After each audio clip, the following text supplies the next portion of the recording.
Yes, as we discussed earlier that from the positive charge electric lines of force are started. In electric lines of force positive charge से बाहर निकलती है और negative charge में enter होती है. Then a very serious question asked to Faraday by the others that can we count the electric lines of force starting from any given charge? यानी कि किसी भी चार्ज से कितनी लाइंस ऑफ फोर्स निकलती है हम उसको गिन सकते हैं क्या? But actually the electric lines of force are imaginary lines. Imaginary lines मतलब दिखाई नहीं देती, बस एक चार्ज से दूसरे चार्ज को फोर्स को कम्युनिकेट करती है, इसलिए उस लाइन को बोलते हैं electric lines of force. But तो electric lines of force are imaginary lines. So how we can count the electric lines of force starting from any given charge? यानी जैसे हमने यहाँ +2 कूलम चार्ज रखा है, तो +2 कूलम चार्ज से electric lines of force बाहर की तरफ निकलेंगी. वैसे ही यहाँ +10 कूलम चार्ज रख दिया, इससे भी इलेक्ट्रिक लाइंस ऑफ फोर्स बाहर की तरफ निकलेंगी. तो क्या ये इलेक्ट्रिक लाइंस ऑफ फोर्स जो 2 कूलम चार्ज से या 10 कूलम चार्ज से निकल रही है वो इक्वल होगी? ऑब्वियसली नहीं होगी, ज्यादा चार्ज से ज्यादा लाइंस ऑफ फोर्स निकलेगी. तो क्या हम उसको कैलकुलेट कर सकते हैं, काउंट कर सकते हैं? क्या कोई ऐसा फार्मूला बना सकते हैं कि किसी भी चार्ज से निकलने वाली लाइंस ऑफ फोर्स कितनी होगी? अगर हमको चार्ज की वैल्यू मालूम हो तो इलेक्ट्रिक लाइंस ऑफ फोर्स को कैलकुलेट कर सकते हैं. क्या कोई ऐसा फार्मूला है? फेरेडे से पूछा गया तो फेरेडे ने आंसर दिया कि no, I can not count the electric lines of force from any given charge. किसी भी चार्ज से जाने वाली निकलने वाली लाइंस ऑफ फोर्स को मैं कैलकुलेट नहीं कर सकता, ऐसा कोई फार्मूला नहीं बना सकता. इसका आंसर दिया गॉस ने. Karl Frederick Gauss German mathematician थे. इन्होंने बताया कि हम इलेक्ट्रिक लाइंस ऑफ फोर्स कितनी किसी भी चार्ज से निकलती है उसको काउंट कर सकते हैं, और इसके लिए उन्होंने जो थ्योरम दी उसे कहा जाता है गॉसेस थ्योरम. तो Gauss's theorem is for what? Gauss's theorem is for the electric lines of force, calculating the electric lines of force from any given charge. So before beginning starting the Gauss's theorem, we have to discuss some other concepts. अब Gauss's theorem को समझने के लिए पहले कुछ दूसरी चीजों को समझना आवश्यक है. At first area. अब देखिए गॉस एक मैथमेटिशियन थे और मैथ्स जब भी फिजिक्स में कोई बड़ी प्रॉब्लम आती है तो मैथ्स के लोग उसको बहुत इजीली सॉल्व कर देते हैं. जैसे अभी इलेक्ट्रिक लाइंस ऑफ फोर्स को काउंट करने की प्रॉब्लम थी तो फैराडे ने तो बोल दिया कि हमें नहीं पता, कोई फार्मूला हमारे पास नहीं है. तो मैथमेटिशियन गॉस ने उसको प्रॉब्लम को सॉल्व किया, लेकिन उन्होंने उसके लिए कुछ स्पेशल कंसीडरेशंस किए. उसमें से सबसे पहले है area vector. Area actually scalar होता है, हम जानते हैं area, volume, length is scalar quantity, लेकिन गॉस ने यहां बोला एरिया वेक्टर. एक नई क्वांटिटी इंट्रोड्यूस की. What is this area vector? Area vector is the outward normal to any area या एनी सरफेस. यानी किसी भी सरफेस से आउटवर्ड नॉर्मल मतलब बाहर की तरफ निकलता हुआ परपेंडिकुलर जो ड्रॉ करेंगे, नॉर्मल मतलब परपेंडिकुलर, आउटवर्ड मतलब बाहर की तरफ, किसी भी एरिया से या सरफेस से बाहर की तरफ जो परपेंडिकुलर ड्रॉ किया जाता है that is called area vector. ठीक है, सपोज ये बोर्ड है, इस बोर्ड पे हमको एरिया वेक्टर ड्रॉ करना है, तो इस बोर्ड से बाहर की तरफ आउटवर्ड बाहर निकलता हुआ एक परपेंडिकुलर ड्रॉ कर दूं, यानी ऐसी लाइन ड्रॉ करूं जो इस बोर्ड से बाहर की तरफ आए और इस बोर्ड के सरफेस पर परपेंडिकुलर हो, तो that line is called area vector. Let us suppose we are given this area S. ये कोई भी एक रेक्टेंगल है, इस या पैरेललोग्राम है, इसका एरिया है S. इसका एक छोटा सा स्मॉल एरिया जिसको बोलते हैं एलिमेंट ऑफ एरिया, और इसकी वैल्यू कितनी है? ds. मतलब इस S एरिया के हमने स्मॉल पार्ट कर दिए, इनफाइनाइटली स्मॉल पार्ट, छोटे छोटे पार्ट में डिवाइड कर दिया. Each part has an area ds. अब इस ds एरिया पर हमको एरिया वेक्टर ड्रॉ करना है, तो वो कहते हैं गॉस कि इस सरफेस ds पे बाहर की तरफ निकलता हुआ ये परपेंडिकुलर ड्रॉ कर दिया हमने. इस परपेंडिकुलर को कहेंगे एरिया वेक्टर, और इसकी वैल्यू कितनी होगी? एरिया ds है, इसको वेक्टर बनाना है तो इसके ऊपर area arrow. This is called area. So area vector is denoted by ds. और ये आउटपुट कर दिया जो एरिया वेक्टर बना था. This is area. Okay, clear? ये एरिया वेक्टर का मतलब है कि जब भी हमको किसी भी सरफेस पे एरिया वेक्टर ड्रॉ करना है तो बाहर की तरफ निकलता हुआ परपेंडिकुलर हम ड्रॉ कर लेंगे. ये एरिया. अब नेक्स्ट कॉन्सेप्ट, बहुत सारे कंसीडरेशन करना पड़ेंगे गॉसेस थ्योरम के लिए. Next concept is electric flux. Electric flux denoted by phi और सबस्क्रिप्ट में नीचे लिखेंगे phi से लेवल से नीचे e डिनोट इलेक्ट्रिक और phi डिनोट फ्लक्स. तो इलेक्ट्रिक फ्लक्स, अब ये इलेक्ट्रिक फ्लक्स क्या होता है? जैसे ये इलेक्ट्रिक लाइंस ऑफ फोर्स है, क्यों चार्ज है, इससे इलेक्ट्रिक लाइंस ऑफ फोर्स निकल गई, ऐसे इलेक्ट्रिक लाइंस ऑफ फोर्स जा रही है स्पेस में, फ्री स्पेस में, एयर वेक्टर. ठीक है, बीच में मैंने कोई ये सरफेस रख दिया, ये सरफेस रख दिया, सरफेस एस रख दिया.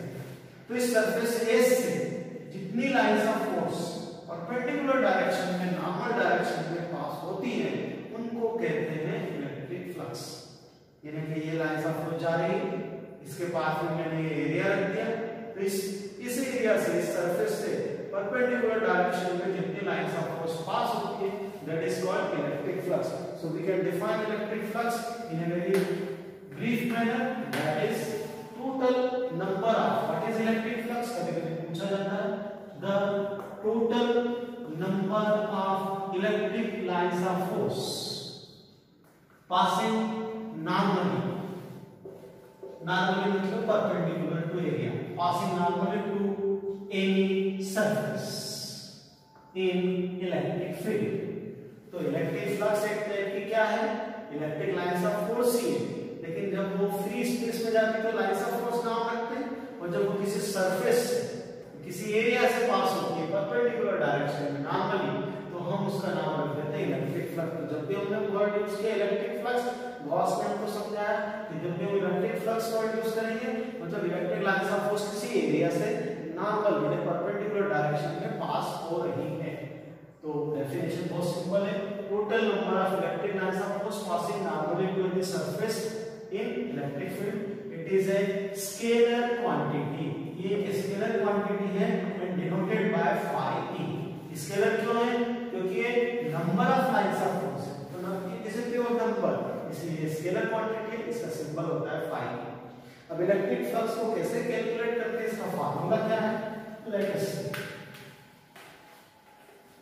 अब इलेक्ट्रिक फ्लक्स का फार्मूला बनाने से पहले छोटी सी चीज और डिस्कस करते हैं कि types of electric flux. Electric flux की टाइप्स क्या होती हैं? Electric flux are two type, positive electric flux and negative electric flux. अब देखिए, when the electric flux leaves the surface then it is called positive. Leaves the surface मतलब जैसे surface से electric flux electric line of force बाहर आ रही है तो उसको बोलते हैं positive. When the electric flux enters into surface then it is called negative. तो ये बाहर निकल रही है ये पॉजिटिव. आगे बात समझ में बहुत सिंपल है. When the electric flux leaves the surface it is considered positive. When it is enter into the surface it is, जैसे कोई electric line of force surface board के सरफेस पे अंदर की तरफ जा रही है, एंटर हो रही है, तो नेगेटिव रहेगी. बोर्ड से बाहर आ रही है lines of force, that will B positive electric flux. तो टाइप ऑफ इलेक्ट्रिक फ्लक्स हो गया. इसके बाद आता है इलेक्ट्रिक फ्लक्स का फार्मूला कि किसी भी एस सरफेस से कितनी फ्लक्स जाएगी. तो let us suppose there is electric field E directed along indicated by this arrow. कि इलेक्ट्रिक फील्ड किसी रीजन में E है, इस डायरेक्शन में लग रहा है, ये इलेक्ट्रिक फील्ड लग रहा है इस डायरेक्शन में, और यहां पर मैंने एक सरफेस रख दिया, ऐसा एस सरफेस रख दिया. ठीक है, suppose in the electric field E directed along this arrow indicated in the diagram a surface S is placed. ठीक है, and the elementary surface ds, that is small part of this whole surface is ds, and the area vector on this surface is ds vector. मतलब perpendicular है, it is around ds, और electric field जा रही है slant तिरछी, और दोनों के बीच में जो एंगल है दैट इज थीटा। तो वी से when any surface ds placed in electric field E, then the electric flux passing through small surface ds is given by d phi e। d phi e का मतलब है कि small surface ds से जो flux जाएगी तो small रहेगी d phi e। E level नीचे रहेगा क्योंकि सबस्क्रिप्ट मतलब नीचे, तो फाई के नीचे E लिखा होगा इलेक्ट्रिक फ्लक्स। तो छोटे से सरफेस ds से जो फ्लक्स जा रहा है d phi, it is equal to how much, it is given by E dot ds। ये गॉस ने हमें फार्मूला बताया कि किसी भी इलेक्ट्रिक फील्ड में ds सरफेस रखा है तो उससे कितनी फ्लक्स जाएगी, कितनी लाइंस ऑफ हो जाएगी, E डॉट ds। अगर हम इसको और सिंपलीफाई करें तो 11 में फार्मूला पढ़ा था कि a डॉट b को हम क्या लिखते हैं, a डॉट b को लिखते हैं ab cos theta, e dot ds को हम लिख सकते हैं e ds cos theta. So these are the two formula for electric flux passing through any small surface ds.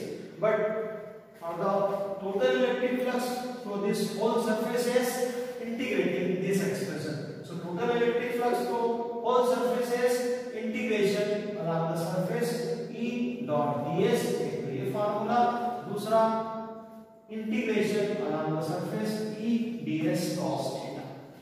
तो ये फ्लक्स कैलकुलेट करने के फार्मूले बताया हमने कि E इलेक्ट्रिक फील्ड में हमने ds सरफेस रख दिया और ds का जो एरिया वेक्टर है सरफेस का वो इलेक्ट्रिक फील्ड के साथ जो एंगल बनाता है, अगर थीटा बनाता है, देन इलेक्ट्रिक फ्लक्स हो जाएगी E ds cos थीटा। तो होल सरफेस से निकालने के लिए हो जाएगा integration of E ds cos theta. So these are the formula for calculating electric flux. जैसे कहीं पूछा नहीं जाता है, पूछा क्या जाता है, इसका आगे देखते हैं। पूछा जाता है भैया कि इलेक्ट्रिक फ्लक्स का यूनिट क्या है, डायमेंशनल फार्मूला क्या है। उस पर आते हैं, देखते हैं कि अभी हमने बोला electric flux d phi e को हम क्या लिखेंगे, d phi e को E ds cos थीटा। अब ये सिंपल फार्मूला है, इसको अगर हम ऐसे समझें कि फ्लक्स पूरी निकालना हो किसी भी सरफेस से तो integration E ds cos theta का इंटीग्रेशन अलॉन्ग द सरफेस, ये फार्मूला। इन दोनों फार्मूलों में एक चीज दिख रही है हमको, क्या चीज दिख रही है भैया कि इलेक्ट्रिक फ्लक्स एक्चुअली दो चीजों का प्रोडक्ट है, E और ds cos थीटा। तो थीटा का तो कोई यूनिट नहीं होता, इलेक्ट्रिक फील्ड E और ये सरफेस ds। तो सिंपल फार्मूला जो हम इसका बना सकते हैं, जो मेरे हिसाब से होना चाहिए, तो क्या होना चाहिए कि electric flux is equals to actually, ये फार्मूला केवल किसके लिए निकालना है, ये हम फार्मूला मैंने बनाया है के लिए केवल इसका यूनिट बताने के लिए कि electric flux actually product of 3 quantity E ds and cos theta, लेकिन cos theta has no unit, ऐसा यूनिट cos थीटा का नहीं होता, it is a pure number, जैसे cos 30 उसकी वैल्यू रहेगी √3/2, उसकी कोई भी यूनिट नहीं होती, ये यूनिट नहीं। तो हम कहेंगे इस फाई का यूनिट निकालना तो E और ds का यूनिट रख दो, तो E मतलब इलेक्ट्रिक फील्ड और S मतलब एरिया, सरफेस का एरिया। तो इन दोनों का प्रोडक्ट कर लेंगे तो फाई का यूनिट आ जाएगा। तो अब ऐसा ही है, मतलब सिंपल फार्मूला हमारे हिसाब से जो होना चाहिए फ्लक्स का वो ये E into S, मतलब इलेक्ट्रिक फील्ड इनटू एरिया। कितना इलेक्ट्रिक फील्ड है, कितना सरफेस एरिया है, उन दोनों को मल्टीप्लाई कर देंगे तो फ्लक्स आ जाएगा, सिंपल। अब यहाँ पर इसका ऐसा यूनिट इलेक्ट्रिक फ्लक्स का इस फार्मूले से आ जाएगा, E का यूनिट होता है न्यूटन पर मीटर, सरफेस इसका यूनिट होता है metre square. So we can write newton metre square per coulomb, this is SI unit of electric flux. Remember, ये पूछा जाता है, याद रखिए। दूसरा होता है सीजीएस यूनिट। अब सीजीएस यूनिट न्यूटन के प्लेस पे हम क्या लिख सकते हैं, डायरेक्ट, मीटर स्क्वायर के प्लेस पे सेंटीमीटर स्क्वायर, कूलम की पावर -1 के प्लेस पे statcoulomb to the power -1। So these are the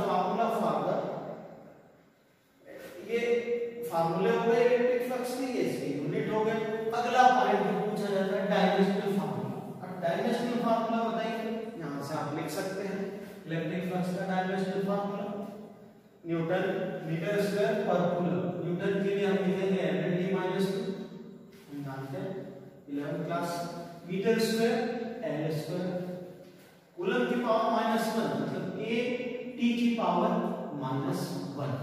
So simplify this m l q l और l square l q, t की पावर यहाँ -2, यहाँ a की पावर -1, t की पावर -1, a t की पावर कॉमन थी -1, तो m l q t -3 a -1। So this is the dimensional formula for electric flux. तो इलेक्ट्रिक फ्लक्स का कंप्लीट पैकेज समझ में आ गया।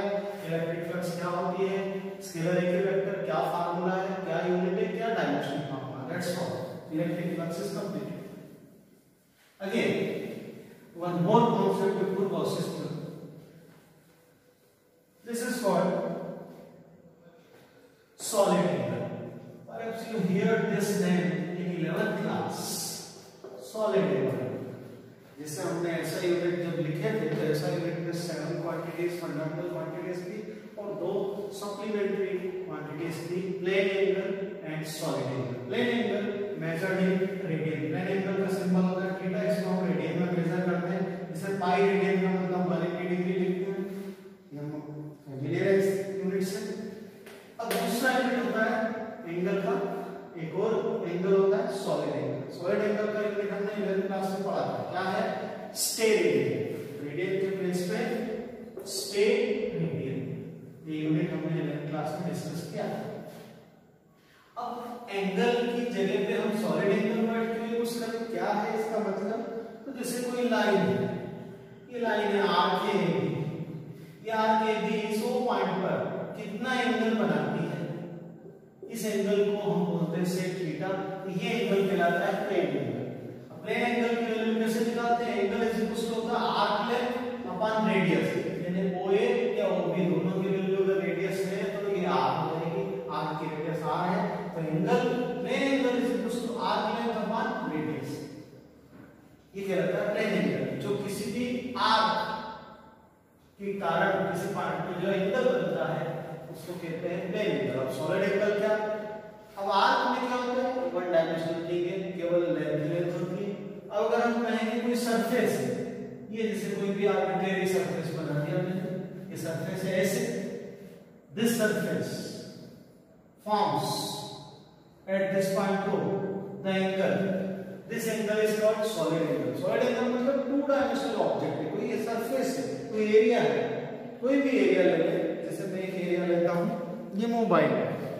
अब ये जो मोबाइल मैंने आर्क की ये जो एंगल बना रखी है वो पॉइंट में दैट इज प्लेन एंगल। अब मैंने ये एरिया ले लिया, ये मोबाइल ले लिया। अब ये मोबाइल इसी वो पॉइंट पे कितना एंगल बना रहा है, that angle is called solid angle, क्योंकि इस मोबाइल में लेंथ के साथ साथ विड्थ भी है, यानी कि ये टू डायमेंशनल बॉडी है। कोई भी सरफेस है ऐसे, जैसे मोबाइल का सरफेस, ये सरफेस जो पॉइंट पे जो एंगल बना रहा है that angle is called solid angle. तो सॉलिड एंगल वो एंगल होता है जो कोई सरफेस या कोई एरिया किसी पॉइंट पे बनाता है। प्लेन एंगल वो एंगल होता है जो कोई आर्क किसी पॉइंट पे बनाता है। ये डिफरेंस समझ में आ गया। अब late us suppose this surfaces subtends an angle omega, क्योंकि सॉलिड एंगल का सिंबल है ओमेगा। ओमेगा एंगल बनाता है सॉलिड एंगल, ये एस सरफेस ओ पॉइंट। अब हम इसको कैसे कैलकुलेट करेंगे सॉलिड एंगल को? तो एंगल का फार्मूला क्या था, आर्क की length upon distance, length upon radius, ऐसा था ये फार्मूला। अब सॉलिड एंगल का क्या फार्मूला? तो इस सरफेस एस का एक स्मॉल पार्ट ले, ये बी पॉइंट है, इस बी पॉइंट पे सरफेस एस का छोटा सा एक पार्ट ले लिया ds, जिसको बोलते हैं एलिमेंट ऑफ एरिया, यानी small part of whole surface S is ds। अब इस सरफेस एस पे हमने एक एरिया वेक्टर ड्रॉ किया ds, मतलब इस सरफेस एस के आउटवर्ड नंबर ड्रॉ किया हमने। जैसे ये मोबाइल, इस मोबाइल पे हमने छोटा सा एरिया ले लिया ds और उसके ऊपर हमने एक आउटवर्ड नंबर ड्रॉ कर दिया दैट इज ds। इसके मोबाइल का होल सरफेस है s, इसका छोटा सा पार्ट मैंने कंसीडर किया यहाँ पर, इस स्मॉल एरिया ds तो उसको परपेंडिकुलर ड्रॉ कर दिया, इसको कहेंगे एरिया वेक्टर। ठीक है, अब ये एरिया वेक्टर ड्रॉ हो गया हमारा। अब ये O जिस पॉइंट पे सॉलिड एंगल निकालना है इस ds एरिया से कितना सॉलिड एंगल बन रहा है, तो यहां से O से P तक की डिस्टेंस को अगर हम r कहें तो इस OP लाइन को हम आगे कंटिन्यू बनाते हैं। तो ये OP लाइन और एरिया वेक्टर ds के बीच का एंगल अगर थीटा है तो हम कहते हैं कि cos के सारे फार्मूले बताए, हम कहते हैं सॉलिड एंगल।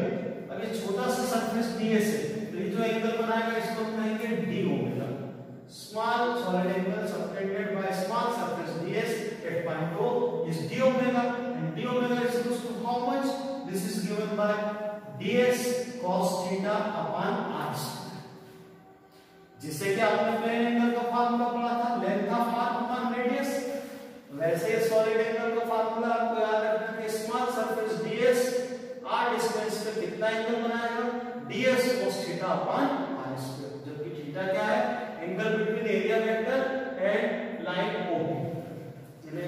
इस सरफेस S का जो पॉइंट है सेंटर पॉइंट P OP की ds से जो एंगल है थीटा, तो यहां पर इस d ओमेगा को हम समझ पाएंगे कि ds cos theta upon r square. Now we want to calculate the angle, solid angle subtended by this whole surface। ये तो छोटे से सरफेस ds का एंगल आ गया d ओमेगा, अब होल सरफेस का एंगल निकालना है, हम कहेंगे integration of d omega is equal to whole surface का एंगल निकालने के लिए इसको इंटीग्रेट कर दिया along the surface ds cos theta upon r square।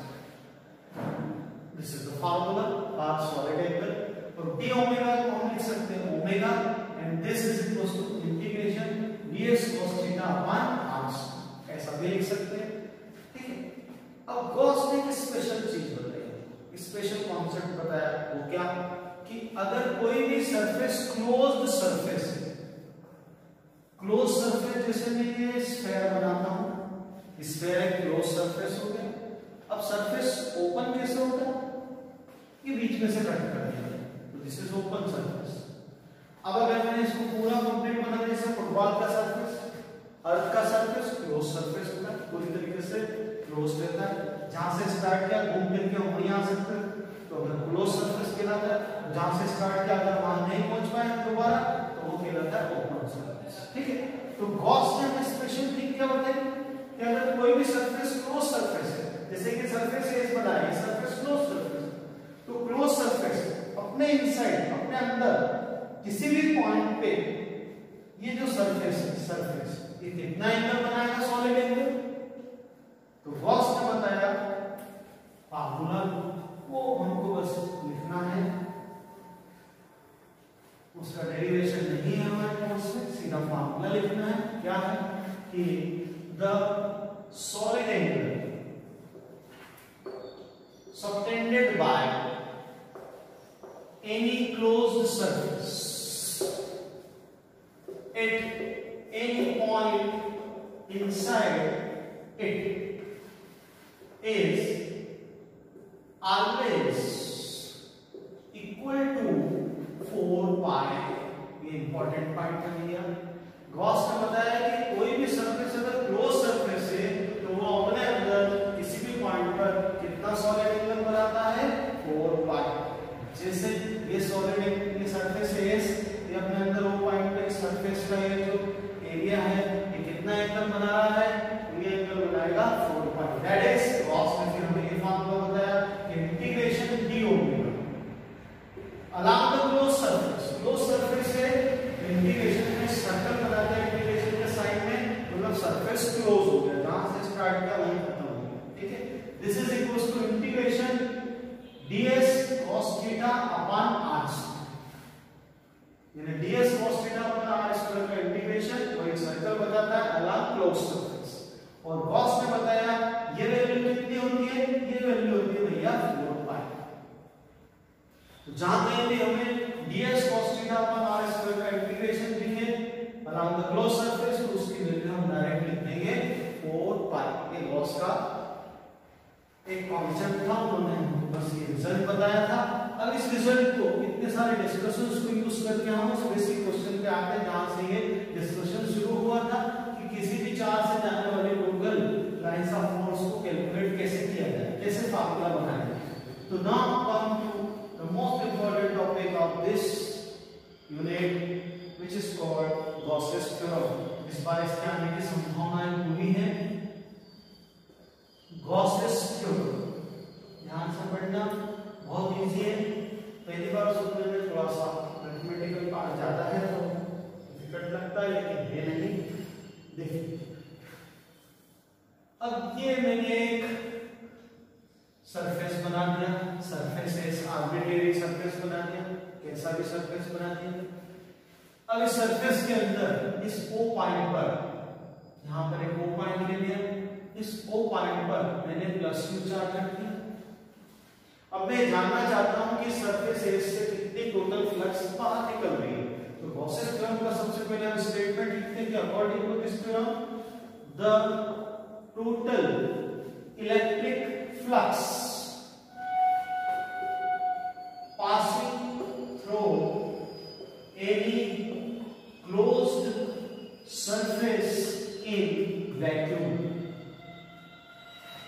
is equal to 1 upon epsilon 0 times the net charge present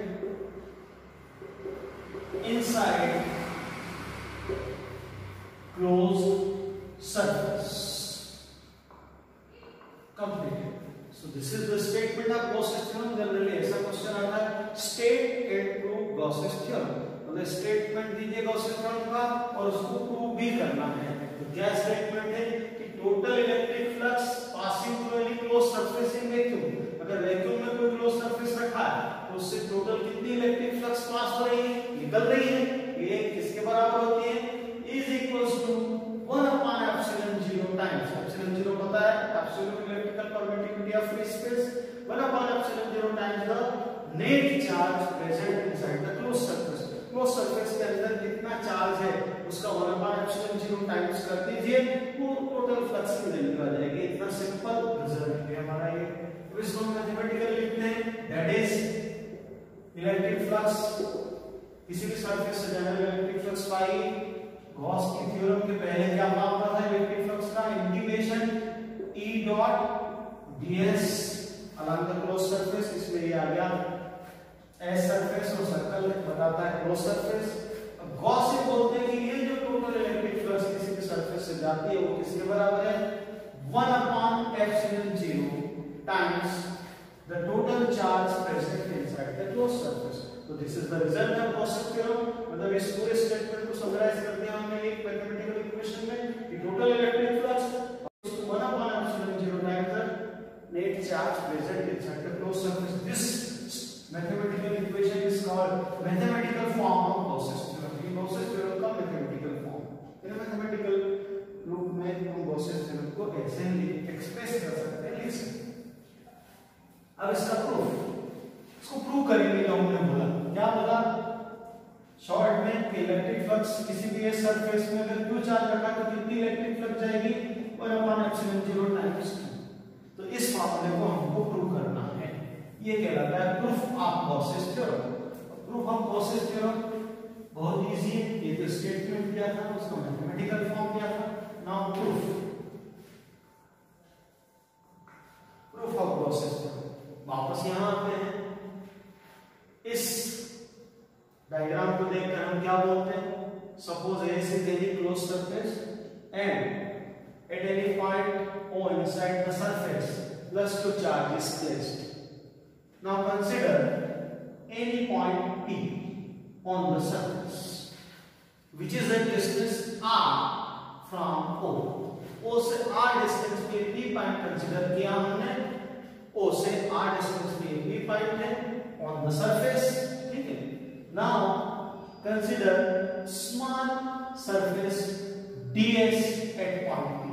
अब इस पूरे सरफेस का, होल सरफेस का छोटा सा पार्ट ले लिया ds, ये P पॉइंट है, ठीक है। एंड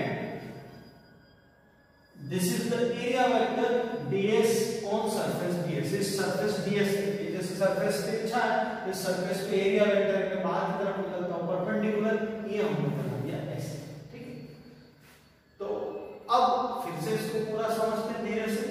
बार और बताता हूं क्या है हमारा statement. Suppose A is any closed surface inside it at point O plus Q charge is placed. Now consider any point P on the surface which is at distance r from O. Now the electric field intensity at P due to plus Q charge. अब plus Q charge के कारण P पर electric field intensity कितनी होगी? E is equals to 1/4 pi epsilon 0 charge upon distance. That's very simple. Now consider a small surface ds at point P, and ds vector is the area vector of surface ds. It is clear that this E, ये Q charge के कारण P point में electric field intensity होगी वो किधर जाएगी? इस O को P से ज्वाइन कर दे, इस लाइन के अलावा इलेक्ट्रिक फील्ड इंटेंसिटी रहेगी। क्या मतलब होता है इलेक्ट्रिक फील्ड इंटेंसिटी का? एक Q चार्ज है, इसके कारण यहाँ P पॉइंट पे इलेक्ट्रिक फील्ड इंटेंसिटी निकाल लो, यहाँ पे +1 चार्ज है। इस +1 चार्ज को एक Q चार्ज कैसे रिपेल करेगा? Along OP direction. तो हम कहेंगे इस Q चार्ज के कारण P की जो इलेक्ट्रिक फील्ड इंटेंसिटी वो किस डायरेक्शन में रहेगी? Along OP। तो ये इलेक्ट्रिक फील्ड इंटेंसिटी की डायरेक्शन OP के अलोंग है, और ds में जो एरिया वेक्टर है ds वो इस डायरेक्शन में, मान लीजिए दोनों के बीच का एंगल थीटा है। तो इसी पॉइंट को हम समराइज करेंगे कि electric field intensity at P due to plus Q charge E is equals to 1/4 pi epsilon 0 Q upon R square, and which is along OP। ये OP डायरेक्शन में होगी, OP को आगे बढ़ा दे एक्सटेंडेड, उस direction में होगी। Late, अब जैसा कि डायग्राम में लिखा let angle between electric field E and area vector ds is theta। E electric field और एरिया वेक्टर ds इसके बीच का एंगल अगर थीटा है, देन इस छोटे से सरफेस ds से कितनी फ्लक्स जाएगी? Then total electric flux through small surface ds surface से कितनी फ्लक्स जाएगी? स्मॉल सरफेस से जो फ्लक्स जाती है वो small flux d phi e होती है, and this is according to our previous formula. जैसे कि फ्लक्स के समय हमने कैलकुलेट किया था, फार्मूला क्या था? E dot ds। अब इसको डॉट प्रोडक्ट के फार्मूले से सिंपलीफाई कर लें। d phi e is equals to E ds cos theta. तो ये छोटे से सरफेस ds से जो फ्लक्स जाएगी वो हमने कैलकुलेट कर ली E ds cos थीटा। तो अब इस होल सरफेस से जाने वाली फ्लक्स किसी होगी, कितनी होगी? बहुत सिंपल, इंटीग्रेशन का मेथड हम यूज करते हैं। अगर स्मॉल सरफेस से जाने वाली फ्लक्स पता है तो होल सरफेस ऑफ फ्लक्स के लिए क्या करें? हमने ऑलरेडी ये डिस्कस कर चुके हैं कि therefore total electric flux through whole surface, पूरे सरफेस से जाने वाले electric flux phi e is equals to how much? This is equals to integration around the closed surface E ds cos theta. Now putting the value of E here in our equation, putting value of E already calculated, putting value of E in our equation, that is phi E is equals to integration around the closed surface 1/4 pi epsilon 0 Q upon R square into ds cos theta। अब इसको rewrite करने के हम adjust कर देंगे, ये लेकिन जो कांस्टेंट्स है उनको बाहर निकाल ले, sign of out of integration phi e is equals to Q upon 4 pi epsilon 0 taken out of sign of integration। Inside the integration sign you can write ds cos theta upon R square।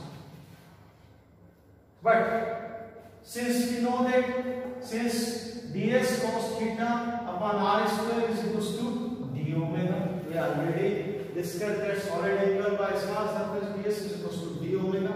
So ds cos theta upon R square को replace कर दीजिए, phi e is equals to Q upon 4 pi epsilon 0 integration along the closed surface d omega।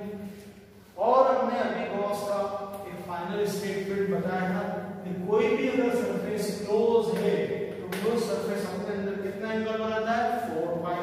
हम यहां लिखेंगे since integration d omega along the closed surface is equals to 4 pi, ये integration d omega को replace कर देंगे 4 pi से, तो phi e is equals to q upon 4 pi epsilon 0 into 4 pi, 4 pi is equal to cancel, so phi e is equals to q upon epsilon 0, rewrite this, phi e is equals to 1 upon epsilon 0 times q, hence proved, ये Gauss's theorem हमने prove कर दी है बहुत easy ढंग से।